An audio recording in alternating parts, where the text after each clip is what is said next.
Добрый день, в эфире программа «Альтернатива», и сегодня мы поговорим о пятой Всероссийской исторической международной конференции, которая состоялась в Москве. Сегодня в гостях у нас Хельга Попцова. Я бы хотел задать вам пару вопросов. Первое. Понравилась ли вам данная конференция? Да, мне очень понравилось, и в первую очередь это было очень хорошо организовано, то есть нам выдали приглашение, э, и нас устроили в общежитие, и я узнала очень много всего нового, и мне было действительно интересно участвовать. Почему поехали на данную конференцию? В первую очередь мне была интересна тема, и кроме того, там из участников этой конференции были мои знакомые, и мне было интересно поучаствовать вместе с ними. По каким критериям выбирали участников? Все участники должны были сдать специальный тест и отправить тезисы, 4 страницы, проверяющим. И после этого их приглашали на конференцию саму. Первый ли раз вы посещаете данную конференцию? Нет, я уже была там 4 раза, но первый раз получила диплом. М. Смогли ли вы добиться каких-либо успехов? Да, я получила диплом за оригинальную работу и опять же узнала очень много нового для себя. М.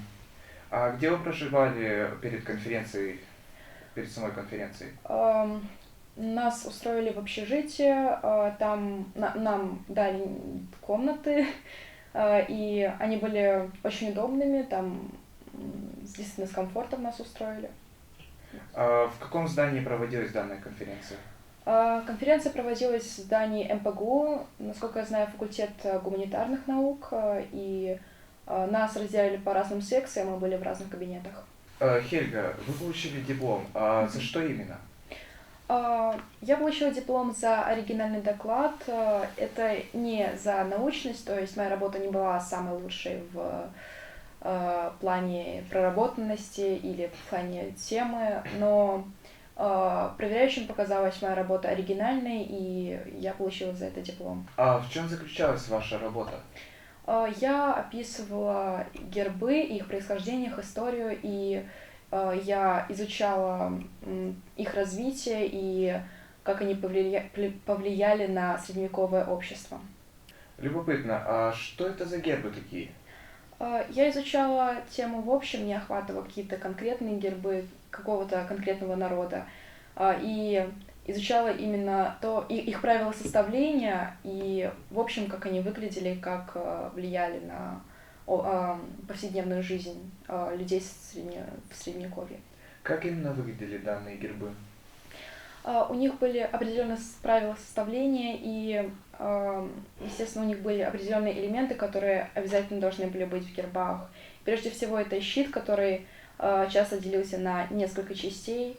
Там были определенные цвета, количество которых было ограничено. Также были определенные элементы, которые указывали на семью, которой принадлежал владелец герба. И это были вот те элементы, которые все элементы в гербе должны были указывать на то, чем занимается владелец или какие его особенные черты. А сколько в целом было подобных гербов? Их было очень много, и я рассматривала в общем какие-то общие детали, которые присутствовали в каждом гербе. Хотя, естественно, у некоторых представителей были какие-то особенные черты, у которых не было у других. В чем заключались их различия или общие элементы? Общими элементами везде были щиты и животные, щитодержатели. А вот отдельными элементами могли быть девизы, которые были обычно под гербами, и у каждого свой девиз был. Интересно ли было работать с данной темой?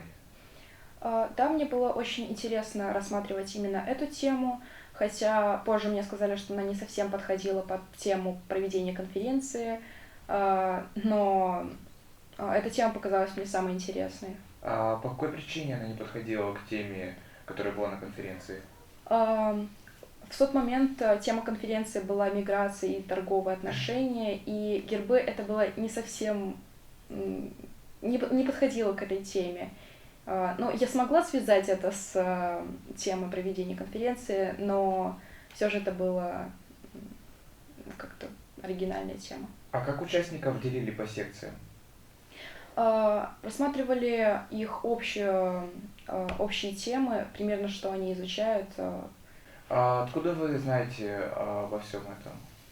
Ну, прежде всего, моя мама работает в Кавказском университете, и она была одним из не столько организатором, сколько она организовала группу из Гагаузии, которая вот ехала в Москву. Но также, насколько я понимаю, приглашения отправляли во все школы, и желающие могли присоединиться. Кто были вашими коллегами или конкурентами на данной конференции? Прежде всего, моими коллегами были ученики художественной школы имени Рибакана, это Хитюк Максим и Карпанарлы Яна. И их я знала еще до поездки в Москву, и было приятно их встретить на самой конференции. И их темы, они изучали что-то связанное с традициями Гагаузии, что также было очень интересно. А сколько всего было участников на данной конференции из Гагаузии? Участников конференции из Гагаузии было 6, и проводник плюс проводник 7. А сколько всего было примерно участников? Ну, я думаю, около сотни, может, 2, я точно не знаю числа, но их было очень много. Не знаете ли вы, откуда прибыли другие участники данной конференции? Насколько я знаю, все они были из России, то есть там были московские участники, были, насколько я знаю, из Санкт-Петербурга или из Нижнего Новгорода, и с какой-то группой мы даже жили в одном общежитии и несколько раз сталкивались в столовой. С кем вы познакомились на данной конференции? Ну, прежде всего я познакомилась с учеником школы журналистики Новиковым Андреем. И также очень интересным человеком в моей секции был Жаворонков Андрей, который знал, казалось, абсолютно все, и он выиграл как раз первое место в нашей секции. И также мы отдельно уже не на конференции познакомились с девочкой, которая училась в художественном колледже, и с ней также было очень интересно пообщаться. Говорят, что вы были на экскурсии после конференции. Куда вы именно ходили?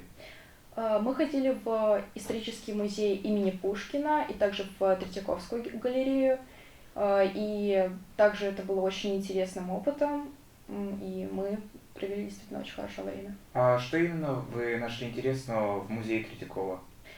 Как для художника мне было очень интересно увидеть картину «Явление Христа народу», потому что она занимала всю стену, она была очень огромной, и там было 2 зала полностью заполненные эскизами к этой работе, и мы с учениками художественной школы просто ходили и рассматривали это, и нам было очень интересно. С кем вы поделились впечатлениями по приезду в родной город? Я поделилась прежде всего со своими друзьями и одноклассниками, и они также нашли этот опыт очень интересным и хотят в будущем тоже участвовать в этой конференции. Если у вас будет возможность еще раз поучаствовать в данной конференции, будете ли вы в ней участвовать? Да, я думаю, что, скорее всего, буду, хотя очень многое зависит от будущей темы конференции и от группы, которая поедет со мной. Кто финансировал данную поездку и кто организовал поездку людей из Гагаузии в Москву?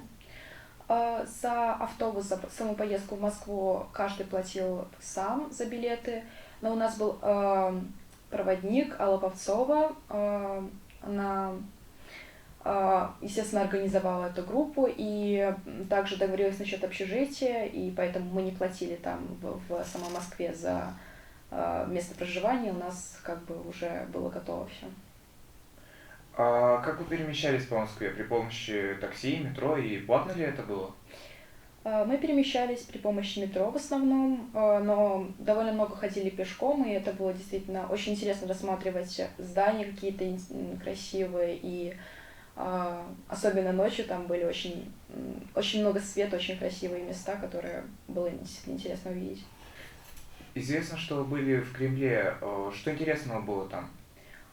Там было очень красиво, мы побывали в самом Кремле внутри, и мы увидели расписанные стены красивые, и Мы были на самой Красной площади, и мне было, кстати, я впервые заметила то, как подписаны были на некоторых стенах, насколько я понимаю, это великомученики, и старый русский очень сильно отличается от того, на каком мы говорим сейчас. Известно, что вы читали старославянскую письменность. Чем она отличается от нынешней? Отличий было действительно много. Я первый раз с трудом вообще прочла слова, потому что они очень своеобразно писались. И одно из самых заметных отличий было то, что в конце почти каждого слова писался твердый знак, и сейчас мы такой, естественно, не используем. А был ли у вас в Москве гид по экскурсии?